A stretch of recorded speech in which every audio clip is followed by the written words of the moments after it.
Freeman, publisher of the ENVOY Guide, and joining me today is Philip Cooper of Operation Gateway in Asheville, North Carolina. Welcome, Philip. Hey, glad to be here. You have been very busy lately. I know a lot of people have, especially after Hurricane Helene.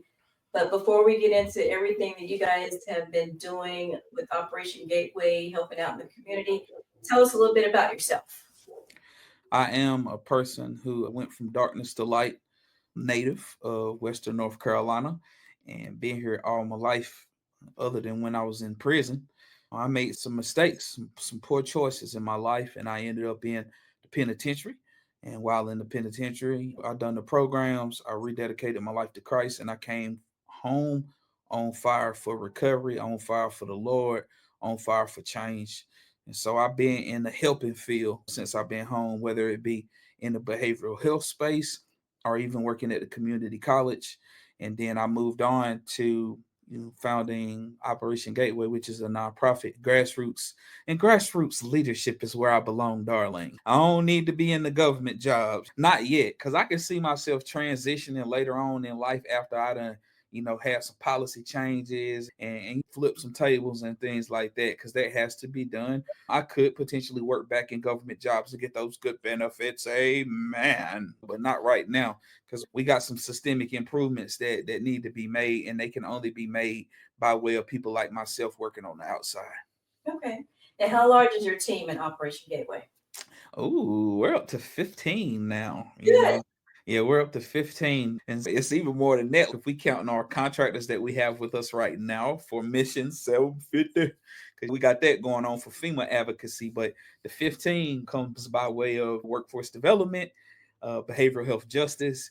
Then we have Isaac Coleman grant. We have a chaplain on deck. So we're staffed up. We have a rural recovery advocate, minority behavioral health advocate, advocacy coordinators, reentry navigators, a director of operations, a director of reentry services. We have been empowered by a consultant that I work with over the past year and a half, and I still get coaching and support from people with proven track records. They can give me the wisdom. I'm the kind of guy, I'm always trying to soak it up. I don't never want to get to the point to where I think I know everything. I'm always asking questions and asking questions of those who have a proven track record. Yeah. So, how do people who are incarcerated, who are formerly incarcerated, how do you connect with them? How do they know about the services that you guys are providing for them? Word of mouth is really what happens, because we would much rather have a seamless strategy for connecting with the case managers pre-release and have that relationship with the case managers to where we are contributing to the reentry plan. We would love for that to be it. That's the ideal best practice. However, the prisons are short staffed, and with a short staffed prison, it impacts the reentry plan of the person who is returning home. And so we work closely with the Reentry Council. We are a partner, participant of the local Reentry Council, and Brent Bailey is the coordinator of that. He sends us a list of all the people who are returning home, and then we use a software called Getting Out and Text Behind. And this is what people have to use for their mail, right? Because they don't get physical mail anymore. And so we reach into them. That's what we call in reach. And we reach into them to assess their needs. If they're willing to work with us, then we connect with them. We do our screener, which is called a social determinant of health screener, aka individualized reentry plan. And at that point in time, we know what they need and we can properly welcome them home. Word of mouth happens a lot. We have people in community. Like I was at an event at YTL last night. Shout out to YTL and Grace Covenant over there. We love our friends over there. But I was at a Thanksgiving dinner that they had for all the parents. It was a community engagement event, right? And while there, I got a referral while I was there from one of the single parents who has an incarcerated child's father. And we sat there and talked about him. I looked at his record. I told her when to reach back out. So a lot of times that's the way the referrals come in. And we find with that, we got a lot of community partners. We work closely with MAHEC. We work closely with ABCCM. We work closely with the Justice Resource Center. So we get those referrals coming to us by way of other organizations as well. Oh, okay. So explain the services that Operation Gateway provides. What are you providing for them when they get out, or even before they get out? Oh yeah. So I like I love questions like that. Say boots on the ground, Miss Yvette. Say it one time. Boots on the ground. That's right. And so moving forward, anytime you hear boots on the ground, do this in remembrance of us. But a boots on the ground is what we all about. I love it because people need that additional support on the ground. Like coming home from prison, you coming into a new world, so many options, so much ambiguity, so much judgment, right? And so to have somebody come alongside you to do life for those first couple of months, it means it makes a world of difference for a person. And so before they get out, we communicating via the mail app, checking in like that, welcome them home. We got to make sure they got a bed first. So they're going to have housing covered before they get out.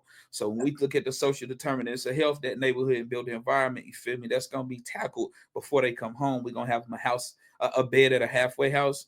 Or they going to be living with family members, but housing has to be covered. And that has to really be covered on the case managers in the prison. They have to have a resident. They have to put an address down. Yeah. But we usually contribute to that because we have funding to be able to cover the cost of going in. And many of those halfway houses waive the entry fees for us because they know we about that life. You did.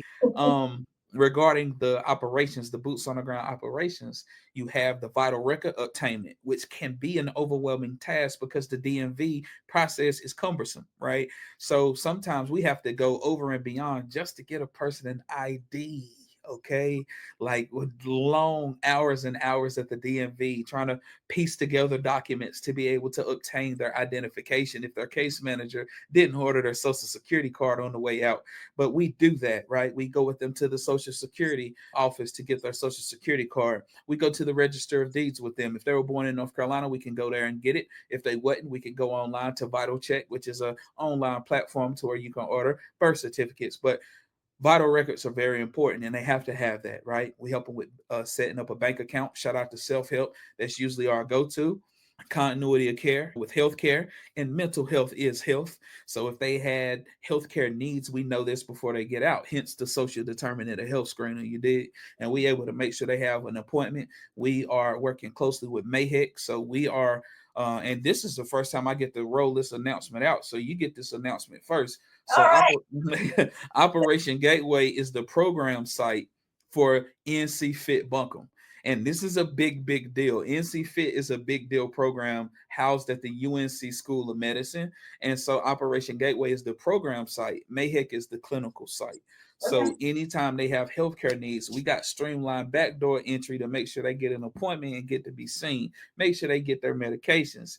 And it's affordable because remember they got that sliding scale. And then we there with some, we got a little something to make sure they get their meds, child. And so when we talk about the food, we take them to 40 Cox to get their Medicaid application and food stamp application. Shout out to Governor Cooper and ENC. Come on, raise up because we got Medicaid expansion, which is a big deal for the people to have access to health care. And we get them there to 40 Cox to apply for that. As far as food boxes while waiting on their food stamps to come, we work closely with our friends at ABCCM at the Crisis Ministry, where you can go and get food. We take them there to get their food box, back to their halfway house to unload that. Recovery meetings. Many people who get out have substance use disorder, so we do the 12-step meetings with them. Clothing, we work closely with Goodwill, but we also let them go do some shopping themselves. We like to go to like Ross's. I think Gabe's is still closed down right now because of the hurricane, but we take them places to kind of do some smart shopping. Walmart too, let them get some new stuff too, just to feel brand new because it's a new day. Then when you look at like people that might need medication for opioid use disorder, because overdoses is a real thing, and the percentage of deaths is even greater whenever it's within the first 2 weeks out of prison. So we make sure if they have that medication for opioid use disorder, if they're on it, we make sure that they have access to it in a sustainable transportation plan. As far as workforce development, we work closely with the career centers, and then we also build our own relationships. I'm a co-creator of inclusive hiring partners, so we work closely with the Chamber of Commerce regarding those partners that are willing to work with our people as long as we're providing the case management.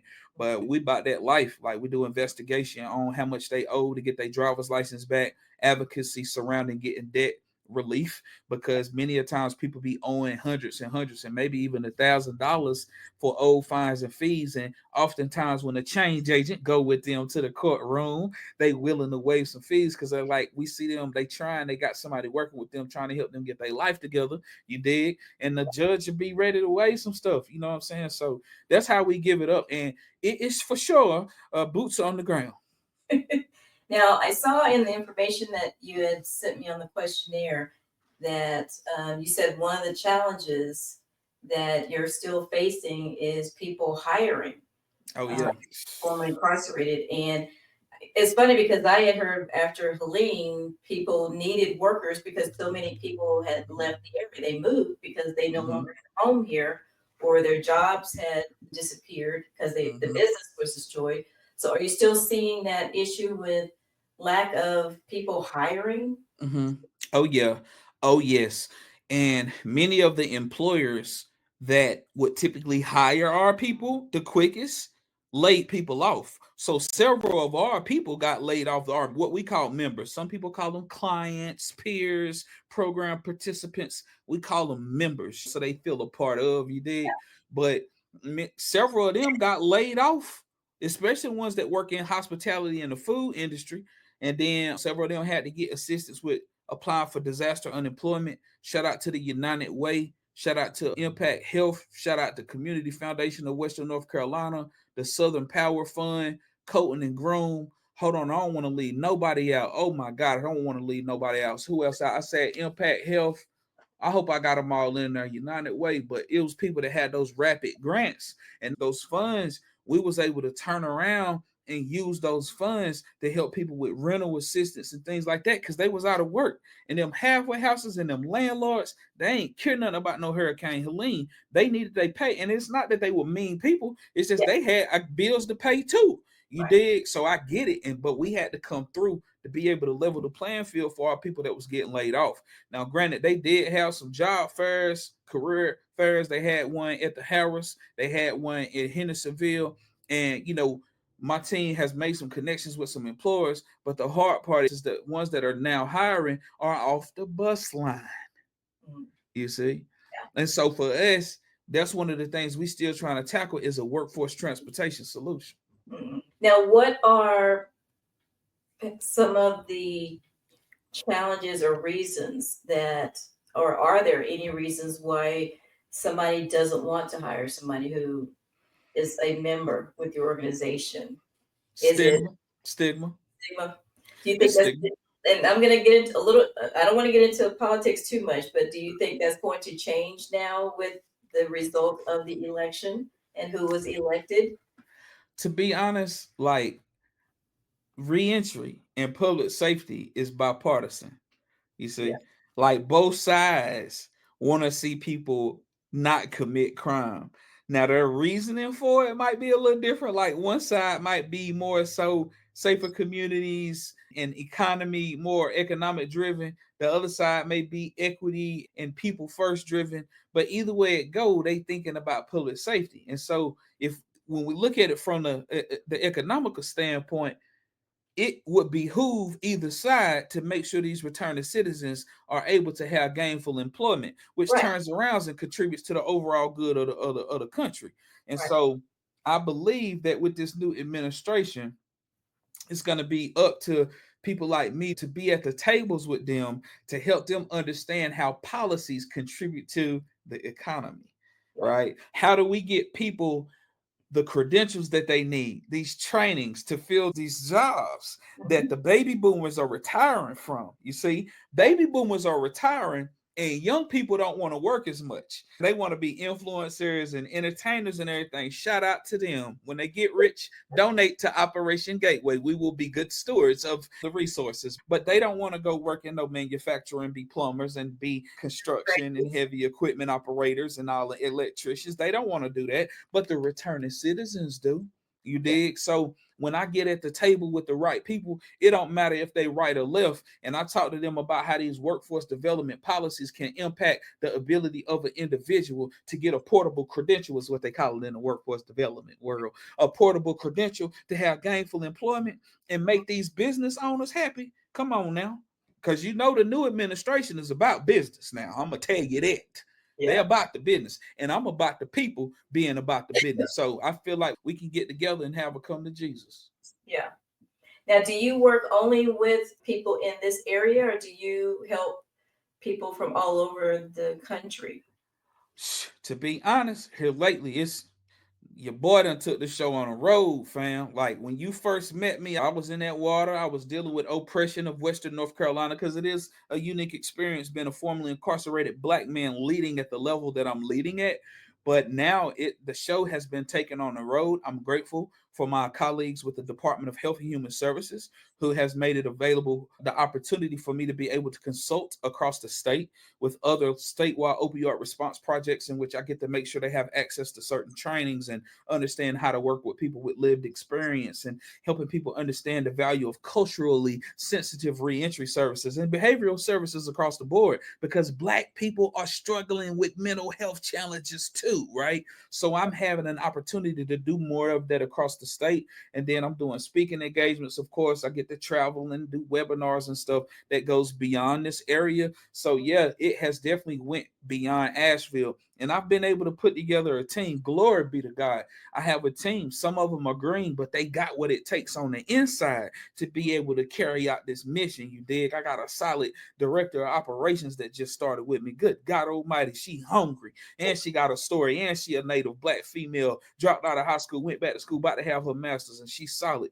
Got a solid director of reentry services. You know what I'm saying? He bilingual and did a whole lot of time. Marine veteran. You know what I'm saying? Go get her. He in leadership Asheville now. He making a statement in this community. You dig? I could go down the list and just talk about everybody I got on my team. Rural recovery advocate that's from out west in the rural area, and she know how to go and talk to them rural folks because you know the rural community got its own experience now. They got some oppression out there too, and it take a person that's from out there to really be able to get the point across. And I got these kind of people on my team now, so I'm really able to spread the reentry gospel beyond North Carolina now because I got a solid team that I can delegate to.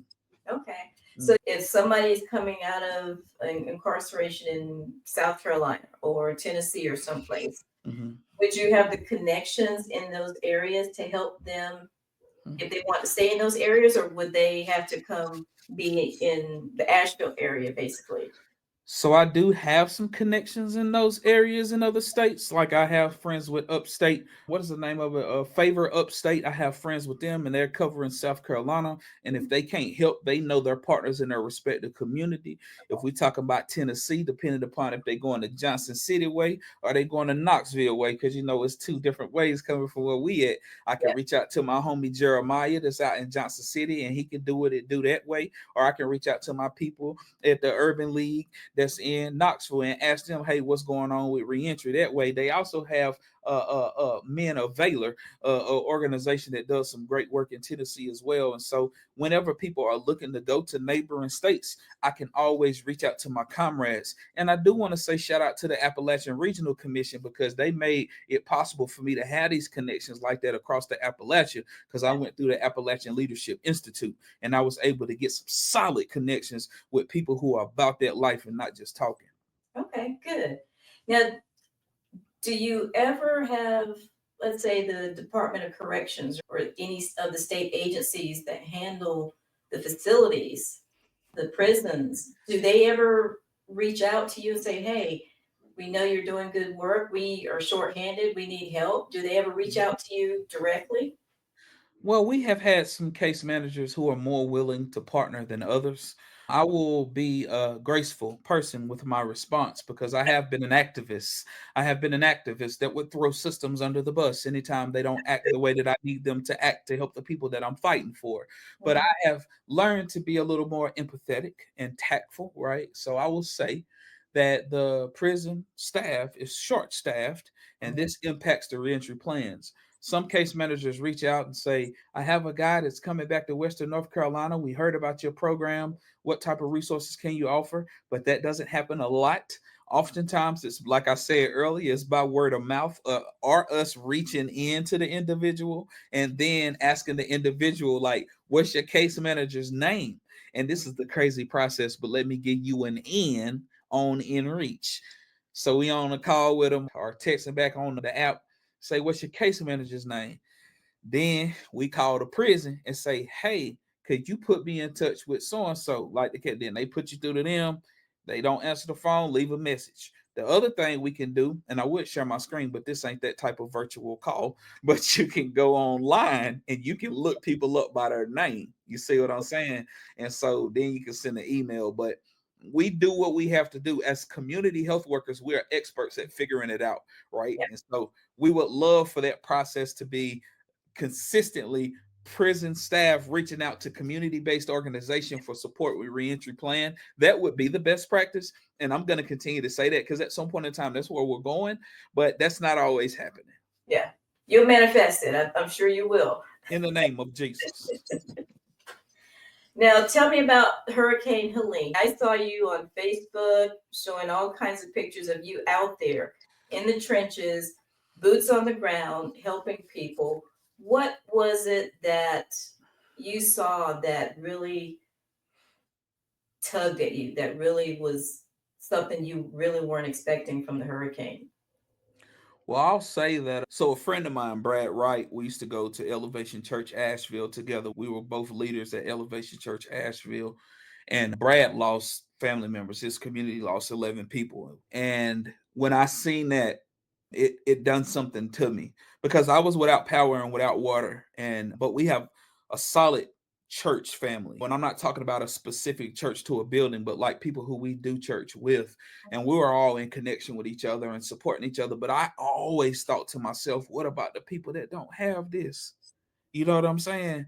And whenever I think about the underdog, it does something to me. I'm that weirdo. You hear me, Miss Yvette? I'm that weird. And I have embraced my weirdness. It's a call on my life that God laid upon me. And whenever someone is oppressed, I can't help it but to get activated. And when I start seeing the pain and I'm seeing the people that's in need, and then people connected with me because they knew I was finna do something. It was like, Philip, what you up to? How can we support what you got going on? And whenever that started happening consistently, we was able to really get activated, came in solidarity with the housing authority, and we loaded up that gym with supplies. Asheville Dream Center had people that was hitting them up in trucks and stuff. They was sending stuff our way. We loaded that gym up. And the more I seen the pain and the more like stories I heard, Yvette, that's what it was for me. Like, fight for the people. Let's go. Let's organize. Let's check on these people. Let's deliver supplies. Let's pray with people. You know what I'm saying? It was like over and over and over. And then it was like, let's send people out to the people that's not getting out, because everybody wasn't able to get out to get supplies. And then being able to organize all these good people that was coming from all over the country. You hear me? From everywhere. And we sending them, man, out to certain communities, going out in the community, serving people, praying with people, flushing toilets, because you had to flush the toilets with the buckets of water. Like, man, I loved it too. I'm getting excited thinking about it because it was so lit. You hear me? But then I was getting to kick it with other leaders that I love so much, because it was like different executive directors. We just pivoted and we just refocused we brought whatever skill sets we had. It was no longer just be an executive director. It was be a case manager, be a community engagement specialist, be a door knocker, be a wellness check person. We just came together, man. And I was in community. Libby, Tamika, Ambrose. I was over there with my people from Collaborativa La Milpa. You need to interview them, by the way. They know what they doing over there. That's who showed me how to set everything up, was over there with the people at La Milpa. And in community with them, Miss Libby. Who else was I rocking with? We were seeing people from the peace team coming out there, different churches coming out there. I'm talking about housing authority. I'm in community with them. And man, it was just so exciting. Michaela and from Impact Health and Jess. I call Jess Kim Roney because her and Kim Roney look alike from Read to Succeed. Love her. She's so solid. I'm talking about in community, fam. Like, it was just so powerful. I mean, it was pain out there, but it was just such a blessing to be alongside so many people who was like just genuinely concerned with the wellness of the people, man. And wow, it was hard to let go of that center. I almost wanted to protest and say, we want to keep this gym. Now, housing authority would have called the police on me if I'd have came over there acting a fool. Like, Now, I heard, and I don't know where I heard it or read it, but I had heard that somebody had said that FEMA, the people who were coming in from FEMA, said that they had never seen a community response that they saw with Asheville, with everyone coming together and helping each other. yeah. That it was absolutely amazing to see. Yeah. And so it's very heartwarming to see people like you and others who are out there doing that and trying to do whatever you could to help and get Yeah. supplies and things to people like that Oh who are yeah.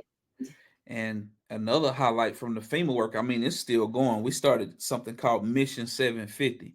And Mission 750 was birthed because there was a lot of people who didn't get the initial serious needs assistance of 750. Everybody should have been getting that. If you was without power, without water, had to throw away perishable foods, lost income, different things, like everybody should have got that 750. And so some people didn't check the right thing on their application, or whoever they called online, the FEMA didn't put the right thing down, or they just gave up.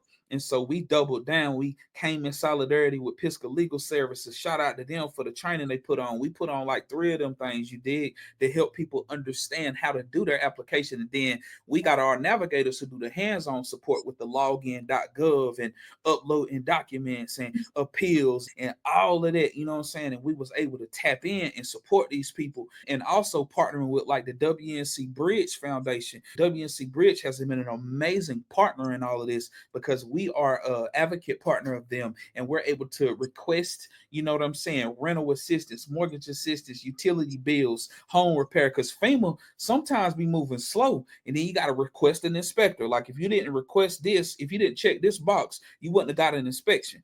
But for you to get this repair, you would have needed an inspection. So now you backtracking. Yeah. Meanwhile, your stuff getting worse and worse. So we're able to step in and get this repair for these people sooner than later. You know what I'm saying? So shout out to the foundations around here that's doing their thing, Dogwood Health Trust, WNC Bridge, and all of them that's doing their thing, because FEMA has been helpful, but it's they can't keep up. Come on now, you know they set up with new people. They hiring here. Hell, FEMA hiring now. You know what I'm saying? They hiring people that's new at their job they self. You know, Yeah. they going there talking to them. But shout out to them too. I can only imagine how challenging it is. But Miss Yvette, don't be surprised if 10 years from now you interviewing me and I'm working for FEMA. Because I'm telling you, this disaster work. I'm gonna tell you something, fam. Like being in the middle of the chaos, coordinating chaos. I'm multitask anyway. So now I was able to step in and I'm telling you, I had a blast. I hate that people lost and so many people died. I heard there's still like 7 people that haven't been found yet. At least 7 people that haven't been found, because I heard the numbers be off. But I'm gonna tell you something, fam. I know my calling without a shadow of a doubt. I know that God called people like me for a time such as this, because people need people who can stay focused in the midst of all the emotions and the challenges, and somebody that can just lock arms and say, let's pray real quick. You Yeah. know what I'm saying? And just keep everybody in solidarity and rallying the troops. Is there anything else you want people to know about Operation Gateway, about the work that you guys are doing, about what resources are available that people may not know about, that you found out as a result of Hurricane Helene Yeah. too? Well, to be honest, make sure people are applying for Medicaid. There are still some myths. People think they don't qualify for Medicaid because they have a job, but Medicaid expansion changed a lot. So be sure, like if you're a low income household, please check to see if you qualify for Medicaid, because Medicaid expansion opened it up for many, many more households to apply. If you're struggling with mental health, 988, please dial 988. Don't go through it by yourself. You are not alone. If you call that number, there will be a mental health professional that will answer that phone and be able to handle what you give them, make referrals, be a place to vent, whatever it is that you need, but don't go through it by yourself. If you need assistance and FEMA hadn't came through yet, email mission@operationgateway.org, and somebody will reply, and we will be able to get you some type of relief for your need.